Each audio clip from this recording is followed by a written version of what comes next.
क्या आपने कभी सोचा है कि परिवार से घिरे होने के बावजूद भी कभी कभी आप पहले से कहीं ज्यादा अकेला महसूस करते हैं? इस पल की कल्पना करिए। आप अपनी पसंदीदा कुर्सी पर बैठे हैं, अपने बच्चों को उनके फोन में व्यस्त देख रहे हैं, अपने पोते पोतियों को घर में इधर उधर भागते देख रहे हैं, जिनके पास बातचीत का समय नहीं है। और आप महसूस करते हैं कि किसी तरह से आप अपने ही परिवार में अदृश्य हो गए हैं। मौनता का बोझ महसूस होता है और एक दर्दनाक सवाल आपके दिल में उठता है, मैं अपनी खुशी और भलाई के लिए सच में किस पर भरोसा कर सकता हूँ? वह सच जिसे कहने की हिम्मत बहुत कम लोगों में है, यह है जैसे जैसे हमारी उम्र बढ़ती है, जिन लोगों पर हमने हमेशा भरोसा किया है वे दूर होने लगते हैं। यह किसी बुराई की वजह से नहीं, बल्कि जिंदगी की वजह से होता है, जो उन्हें अलग दिशाओं में खींच ले जाती है। आपके बच्चों की अपनी लड़ाइयाँ हैं, आपके भाई बहन बुढ़ापे की वही चुनौतियों का सामना करते हैं, और दोस्त खैर कुछ तो चले गए हैं। यह एक कठोर सच्चाई है, लेकिन यही कारण है कि दुनिया भर के करोड़ों बुजुर्गों ने कुछ ऐसा खोजा है जो गरिमा, शांति और सच्ची खुशी के साथ जीने के बारे में क्रांतिकारी है। आज मैं आपके साथ 5 मजबूत आधार साझा करूंगा, जिन पर आप अपने आसपास किसी भी व्यक्ति से स्वतंत्र होकर निर्भर रह सकते हैं। ये केवल सिद्धांत नहीं है, बल्कि व्यावहारिक साधन हैं, जिनका उपयोग आप और मेरे जैसे वास्तविक लोगों ने अपने सुनहरे वर्षों को जीवन के सबसे अच्छे वर्षों में बदलने के लिए किया है। तैयार हो जाइए, क्योंकि जो आप जानने वाले हैं वह बुढ़ापे को देखने के आपके नजरिए को पूरी तरह बदल सकता है। पहला, बुढ़ापे में पारिवारिक सहायता में कमी की वास्तविकता। क्या आपने कभी सीने में वह चुभन महसूस की है जब आप अपने बेटे को फोन करते हैं और वह कहता है कि वह बात करने के लिए बहुत व्यस्त है? या जब आप महसूस करते हैं कि आपकी जन्मदिन की पार्टियां हर साल छोटी होती जा रही हैं, जब तक कि वे रसोई की मेज पर केवल एक अकेला केक न बन जाएं?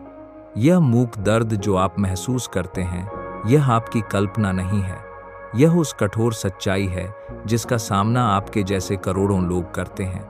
जिस परिवार ने हमेशा साथ रहने का वादा किया था, वह धीरे धीरे दूर हो जाता है। आपके बच्चे जो कभी आपकी बाहों में दौड़कर आते थे, अब प्रमोशन, गृह लोन और अपने बच्चों की स्कूली बैठकों के पीछे भागते हैं। आपके भाई बहन जो जीवन भर के साथी थे, अब अपनी कमर दर्द, भूलने की बीमारी और अंतहीन डॉक्टर के अपॉइंटमेंट से जूझते हैं। और प्रिय मित्र जिनके साथ आप राज और हंसी साझा करते थे, कुछ चले गए हैं, कुछ दूर के वृद्धाश्रमों में चले गए हैं। यह किसी की गलती नहीं है, यह बस जिंदगी का होना है। लेकिन इस सच को स्वीकार करना कुछ असाधारण की पहली शुरुआत है। यह खोजना कि आपके भीतर एक ऐसी शक्ति है जो कभी किसी पर निर्भर नहीं रही। एक शक्ति जो आपकी खुशी, आपके स्वास्थ्य और आपकी शांति को उन तरीकों से बनाए रख सकती है जिनकी आप कल्पना भी नहीं कर सकते। जब आप दूसरों से अपने दिनों को भरने की उम्मीद करना छोड़ देते हैं और अपने भीतर मजबूत आधार बनाना शुरू करते हैं, तो कुछ जादुई होता है। आप खोजते हैं कि आप अपना परिवार, अपना सहारा, अपनी खुशी का अपना स्रोत हो सकते हैं। दूसरा, सहारे के आधार के रूप में शारीरिक गतिशीलता।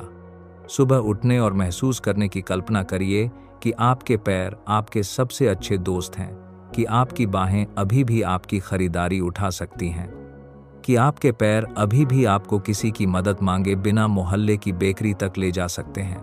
यह सबसे कीमती उपहार है जो आप खुद को दे सकते हैं, चलने फिरने की आज़ादी। लेकिन कई लोगों के लिए वास्तविकता अलग है।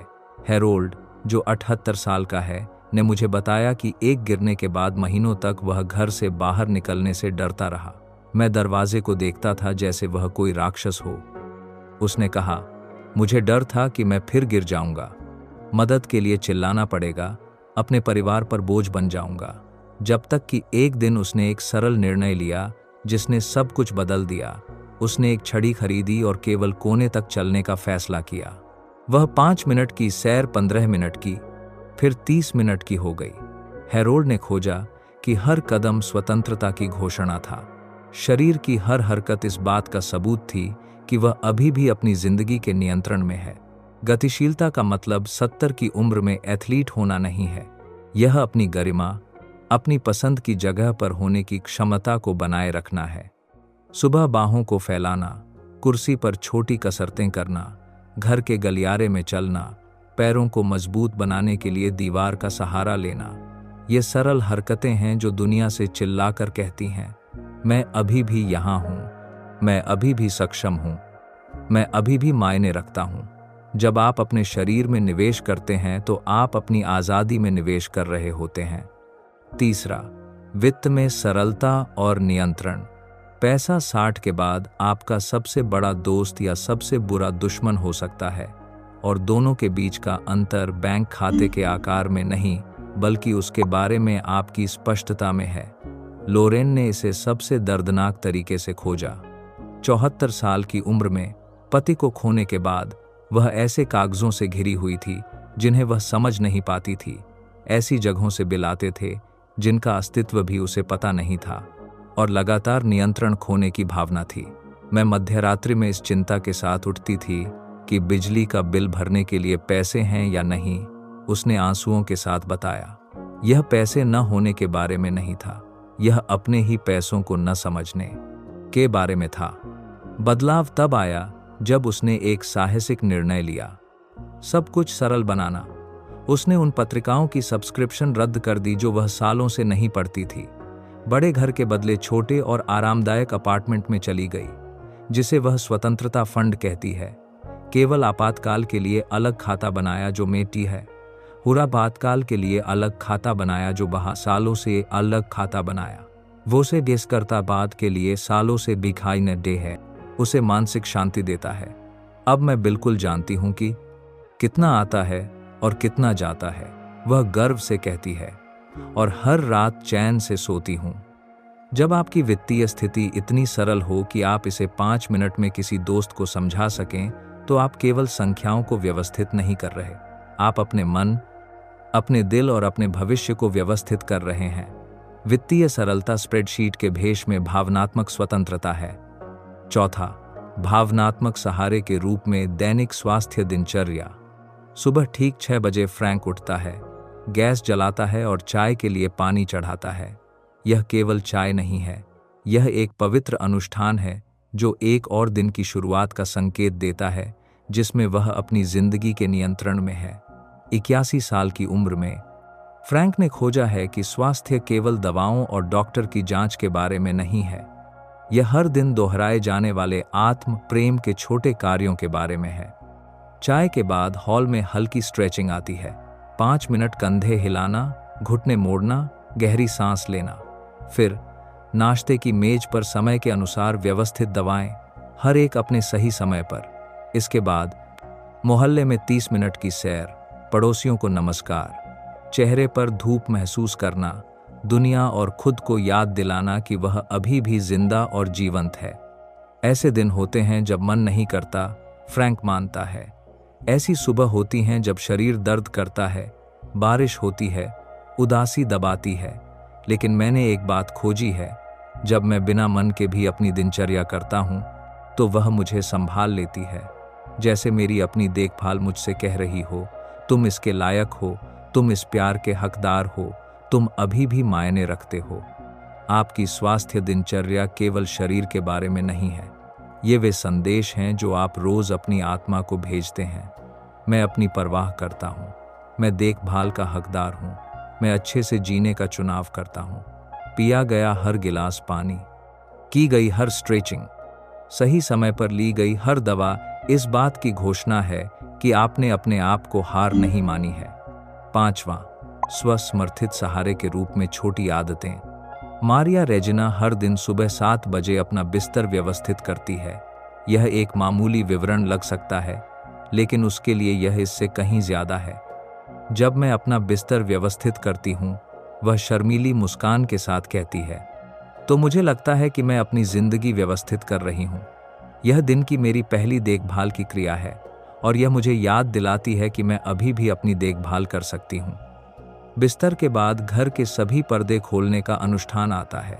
यह रोशनी के बारे में नहीं है, यह दुनिया से कहना है, मैं यहाँ हूँ, मैं उपस्थित हूँ, मैं एक और दिन के लिए तैयार हूँ। इसके बाद वह बालकनी के पौधों को पानी देती है, एक एक करके, हर एक से धीरे से बात करती है जैसे वे पुराने दोस्त हों। ये छोटी आदतें हैं, लगभग अदृश्य, लेकिन मिलकर कुछ शक्तिशाली बनाती हैं। यह भरोसा कि वह अपने आप पर निर्भर रह सकती है। हर सरल हरकत इस बात का सबूत है कि उसका अभी भी नियंत्रण है, अभी भी उद्देश्य है, अभी भी मूल्य है। जब बाहर की दुनिया अव्यवस्थित और अप्रत्याशित लगती है, तो ये छोटे अनुष्ठान स्थिरता के लंगर बन जाते हैं। दोपहर के खाने के बाद मेज साफ करना, जूते सही जगह रखना, एक छोटी डायरी में दिन की 3 अच्छी बातें लिखना। ऐसी आदतें इतनी सरल कि कोई भी कर सकता है, लेकिन इतनी शक्तिशाली कि वे एक घर को गृह में और एक दिनचर्या को गरिमा की घोषणा में बदल देती हैं। हर छोटी आदत आपकी आत्मा से फुसफुसाती है, आप सक्षम हैं, आप मायने रखते हैं, आप अभी भी नियंत्रण में हैं।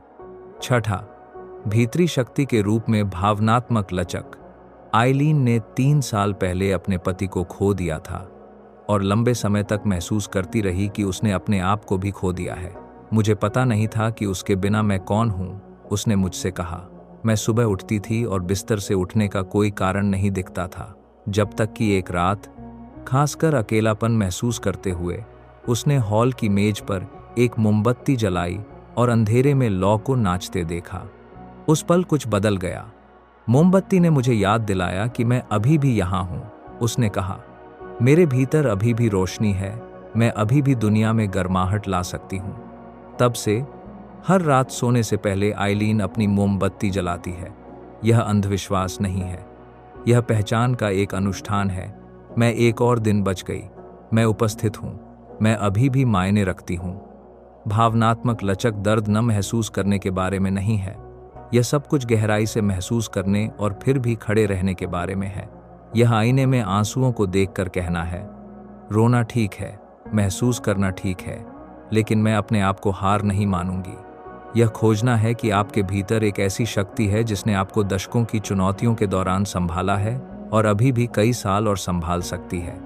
जब आप अपने आप के साथ छोटे दयालु कार्यों, प्रेमपूर्ण आंतरिक बातचीत, दर्द में भी कृतज्ञता के क्षणों के माध्यम से अपनी भावनात्मक लचक पैदा करते हैं, तो आप केवल जीवित नहीं रहते, आप अडिग बन रहे होते हैं। जिंदगी आपसे बहुत कुछ छीन सकती है, लेकिन यह कभी आपसे इसका जवाब देने के तरीके को चुनने की क्षमता नहीं छीन सकती। 7वां, जीवन के कंपास के रूप में व्यक्तिगत मूल्यों की संहिता। हावर्ड 83 साल का है और उसके पास 5 सरल नियम हैं जो उसकी जिंदगी को संचालित करते हैं। पहला, हमेशा सच बोलना चाहे दुख हो। दूसरा, हर भोजन को उपहार मानकर सम्मान करना। तीसरा, जो भी उधार लिया है उसे वापस करना। चौथा, जल्दी माफ करना, इसलिए नहीं कि दूसरे इसके हकदार हैं, बल्कि इसलिए कि वह शांति का हकदार है। 5वां, हर रात अच्छी नींद लेना, क्योंकि कल फर्क करने का एक और दिन है। मैंने 60 साल दूसरों की अपेक्षाओं के हिसाब से जिया, हावर्ड ने हमारी चाय के दौरान कहा। मैं परफेक्ट पति, परफेक्ट पिता, परफेक्ट कर्मचारी होने के लिए जिया, लेकिन कभी रुककर नहीं पूछा, मैं किस तरह का आदमी बनना चाहता हूं। जब वह रिटायर हुआ तब जाकर उसने खुद को अपने मूल्यों, अच्छी तरह से जिए जाने वाले जीवन के लिए अपने नियमों को खोजने का अधिकार दिया। ये 5 सरल नियम उसका भीतरी कंपास बन गए हैं। जब उसे कोई कठिन निर्णय लेना होता है तो वह खुद से पूछता है, क्या यह उस व्यक्ति के साथ मेल खाता है जिसे मैंने होने का चुनाव किया है। जब वह गुस्सा या निराशा महसूस करता है तो उसके मूल्य उसे वापस केंद्र की ओर ले जाते हैं। जब बाहर की दुनिया भ्रामक और शोर गुल वाली लगती है तो वह अंदर देखकर स्पष्टता पा सकता है। उसके मूल्य केवल सुंदर शब्द नहीं हैं, ये वे व्यावहारिक चुनाव हैं जो वह हर दिन करता है। ये ऑटो पायलट पर जीने और उद्देश्य के साथ जीने के बीच का अंतर है। जब आप अपने मूल्यों के माध्यम से परिभाषित करते हैं कि आप कौन हैं, तो कोई और आपके लिए इसे परिभाषित नहीं कर सकता। आप अंदर से अटूट हो जाते हैं, चाहे बाहर कुछ भी हो। 8वां, आंतरिक सहारे के स्रोत और मानसिक अनुकूलन। दिमाग एक मांसपेशी की तरह है, इसका इस्तेमाल करें या इसे खो दें, लेकिन 70-80 की उम्र में दिमाग की कसरत जटिल गणित की समस्याओं को सुलझाने या अंतहीन सूचियों को याद करने के बारे में नहीं है। यह जिज्ञासा को जिंदा रखने, आश्चर्यचकित होने की क्षमता, कुछ नया सीखने की इच्छा के बारे में है, चाहे वह छोटी ही हो। डोना कार्मेन ने 75 साल की उम्र में दूर रहने वाले पोते पोतियों से बात करने के लिए मोबाइल फोन का इस्तेमाल सीखने का फैसला किया। शुरू में मुझे डर था कि कहीं टूट न जाए, वह हंसकर कहती है। मेरी उंगलियां उन छोटे बटन के लिए बहुत बड़ी लगती थीं, लेकिन वह अडिग रही, मदद मांगी, हर दिन अभ्यास किया। आज वह न केवल पोते पोतियों से बात करती है, बल्कि फोटो भेजना, संदेश भेजना सीखी है और यहाँ तक कि रेसिपी की ऐप्स भी खोजी हैं। जो बात मुझे सबसे ज्यादा हैरान करती है वह फोन चलाना सीखना नहीं था, उसने मुझे बताया, बल्कि यह खोजना था कि मेरा दिमाग अभी भी बिल्कुल ठीक काम करता है, कि मैं अभी भी नई चीजें सीख सकती हूँ। इससे मुझे अंदर से जवान महसूस हुआ। मानसिक अनुकूलन तकनीक का विशेषज्ञ बनने के बारे में नहीं है, यह अपने आप को साबित करने के बारे में है कि आप अभी भी बढ़ सकते हैं, अभी भी बदल सकते हैं, अभी भी अपने आप को आश्चर्यचकित कर सकते हैं। जब आप अपने दिमाग को लचीला और जिज्ञासु रखते हैं तो आप सबसे शक्तिशाली आंतरिक सहारा बना रहे होते हैं।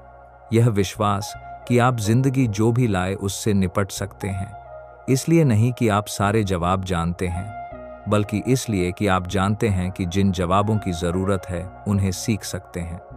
9वां, व्यक्तिगत चिंतन और चुनौती।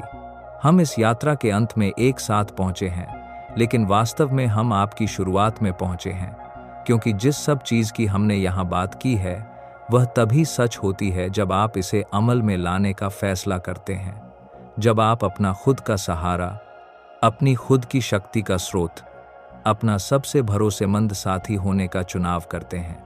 मेरे साथ एक पल सोचिए, कितनी बार आप दूसरे लोगों से निराश हुए हैं, कितने वादे टूटे हैं, कितनी अपेक्षाएं पूरी नहीं हुई।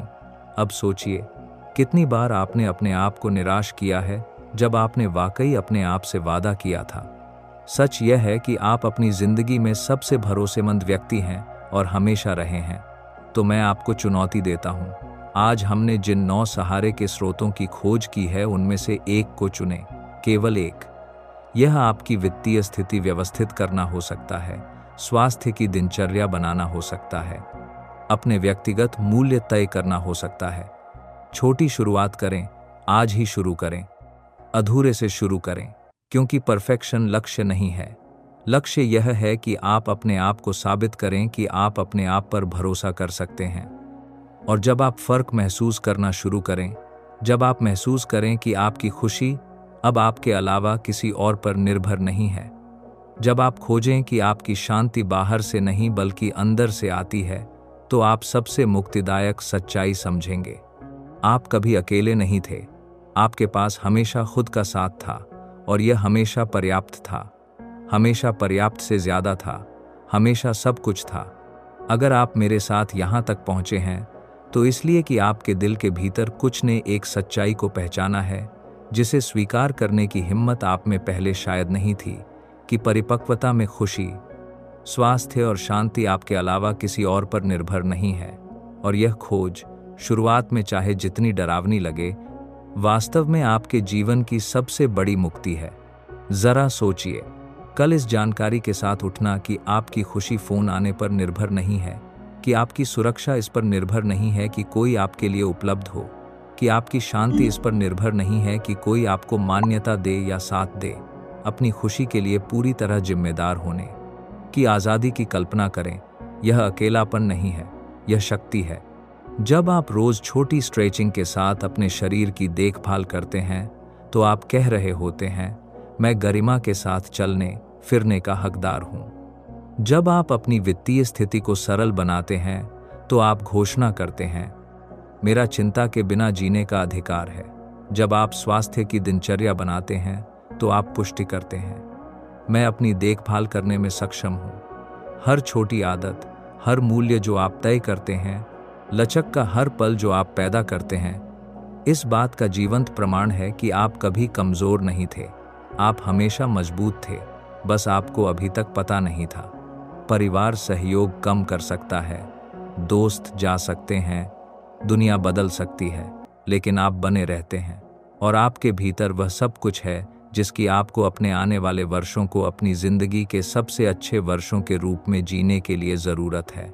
स्वतंत्रता, उद्देश्य और उस गहरी शांति के वर्ष जो यह जानने से आती है कि आप बिल्कुल वही हैं जो हैं। तो मुझे बताइए, इन सबकों में से कौन सा आपको आज सबसे ज्यादा सुनने की जरूरत थी? कमेंट में लिखें। आपका अनुभव बिल्कुल वही हो सकता है जिसकी किसी और को भावनात्मक स्वतंत्रता की अपनी यात्रा शुरू करने के लिए जरूरत है। और अगर इस वीडियो ने आपके दिल को छुआ है तो इसे किसी ऐसे व्यक्ति के साथ साझा करें जो भी अपनी खुद की शक्ति खोजने का हकदार है। अगले हफ्ते हम उतनी ही परिवर्तनकारी चीज के बारे में बात करेंगे, अकेलेपन को पवित्र एकांत में कैसे बदलना।